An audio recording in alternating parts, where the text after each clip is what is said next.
Namah Shivaya. Então, pessoal, hoje é um assunto que interessa mais talvez quem queira se aprofundar realmente dentro da prática e pensar um pouco sobre como que a gente constrói, né, a nossa prática pessoal e também para quem é professor, né, como que a gente constrói a prática para os nossos alunos a partir dos nossos conhecimentos, e somente assim é que realmente pode sair um negócio redondinho, assim, sabe, bem feito, não deixando nada ao acaso. Então, portanto, hoje eu vou falar como que você vai usar mantras dentro da sua prática. Na verdade, é a única forma de você usar mantras direito na sua prática.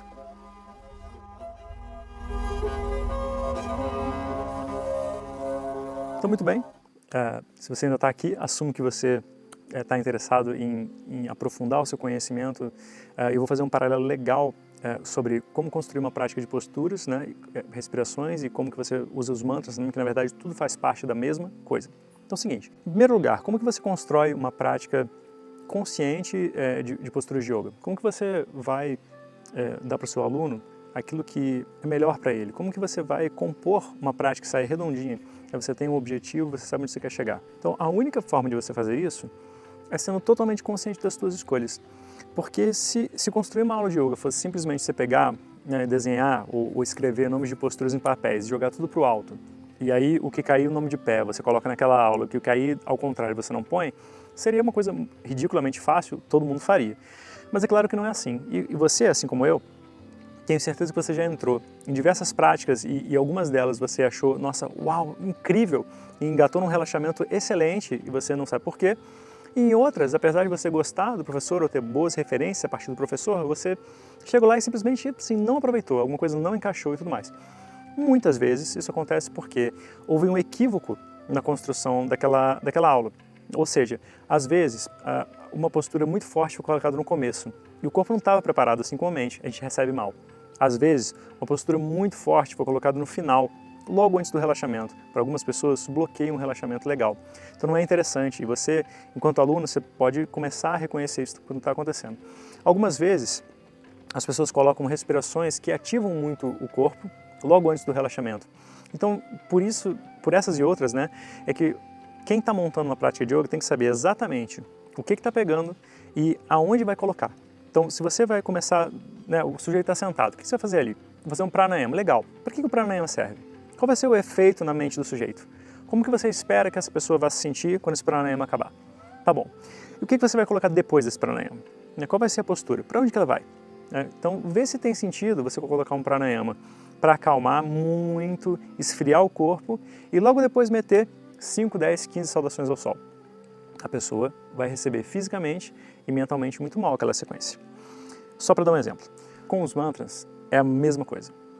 Se você vai colocar mantras para trabalharem para você durante a prática, ou no começo ou no final, o único jeito de você conseguir colocar um mantra corretamente é sabendo qual é a tradução, para que ele serve. O mantra, num certo sentido, é uma coisa muito mais direta, né?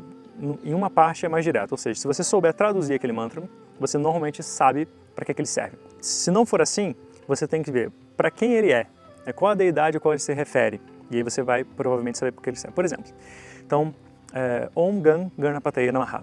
Então, Om Gam, Gam é um Bija mantra, ou seja, é um mantra que concentra a força de Ganesha ali, né, é o que vem depois, né? Ganapataye Namaha.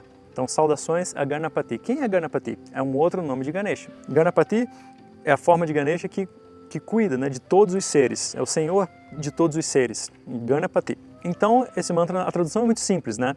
Saudações ao Senhor Ganesha, cuja força está contida no símbolo, na sílaba Gam. Ok, mas a tradução não te diz muita coisa. Mas se você consegue reconhecer a deidade, ou seja, o aspecto da natureza ao qual ele se refere, você sabe para que o mantra serve. Ganesha, Ganapati, e muitos outros nomes, é o aspecto da natureza que está relacionado à remoção de obstáculos. Aquilo que destrói o que está no seu caminho, que não é construtivo, e também aquele que coloca no seu caminho quando é para você crescer.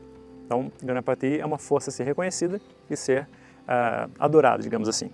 Então, quando você poderia colocar esse mantra? De repente você construiu uma prática justamente para coragem, de repente você construiu uma visualização que tem a ver com superação de obstáculos, de repente você, naquela prática, você colocou coisas desafiadoras e ao final você coloca uma meditação com Om Gam Ganapataye Namaha, por exemplo. A gente não para pensar sobre isso, mas quando você diz, né, abre uma aula, por exemplo, ou Om Shanti, Shanti, Shanti.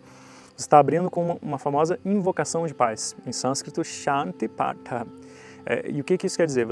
Shanti é paz. Por que você repete 3 vezes? Porque você pede paz para o seu corpo físico, você pede paz para os fenômenos da natureza e você pede paz para aquilo que é de origem divina. Tudo que não está contado nem no primeiro nem no segundo Shanti, você então pacifica para que você possa começar então muito bem. Por exemplo, Shri Gurave Namaha, você está saudando o professor, está saudando o mestre, né? Aquele guru, minhas saudações. Tasmei Shri Gurave Namaha, aquele guru, minhas saudações. Enfim, uma série de mantras, né? Om Namah Shivaya, saudações a Shiva. Quem é Shiva? Aquele que destrói, é o destruidor, mas também é o benéfico. Então, aquele que destrói a ignorância, que destrói a tristeza, que destrói, enfim, tudo. E portanto, você está invocando isso para os fenômenos negativos, né? Que isso possa ser destruído. Mas o ponto é, para usar mantra bem, dentro de uma prática, você tem que saber a tradução dele. Dentro da tradução, você tem que saber para quem ele é, ou seja, qual é, que na verdade, né? Não vou entrar nesse assunto que é mais profundo, mas o mantra não é para uma deidade. O próprio mantra é a deidade, em forma de som. Então você tem que saber a deidade, né? O que ela simboliza, o que está contido nesse conjunto de sons. E aí você então pode encaminhar. Né? Muitos mantras são propícios. O que eu vou usar para começar uma aula? Vamos pensar junto? O que a gente quer quando começa um projeto? Que não tem obstáculos, então você pode ter Ganesha aí. Que a sua mente esteja disponível, que você possa absorver aquele aprendizado. O que você tem aí? Né?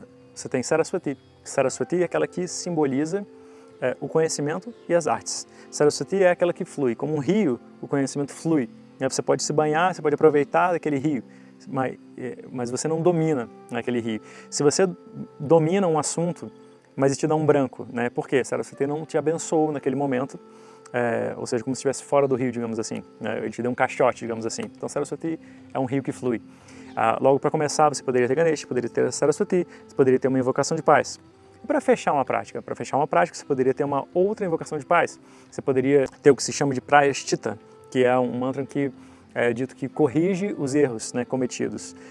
Principalmente aqueles erros os quais você não teve culpa, né? Você tentou fazer correto, mas saiu alguma coisa equivocada, um errinho e tal.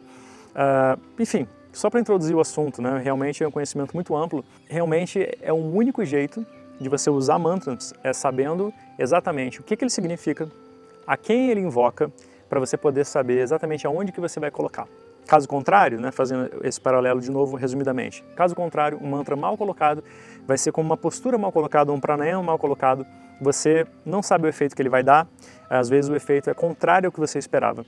Então, é preciso se aprofundar nesse conhecimento, é preciso se informar, é preciso estar atento, certo? Com certeza vai ficar algumas dúvidas aí, então não perde tempo, tecla agora embaixo, no seu comentário, deixe sua dúvida, deixe a sua sugestão para que a gente possa fazer esse assunto render.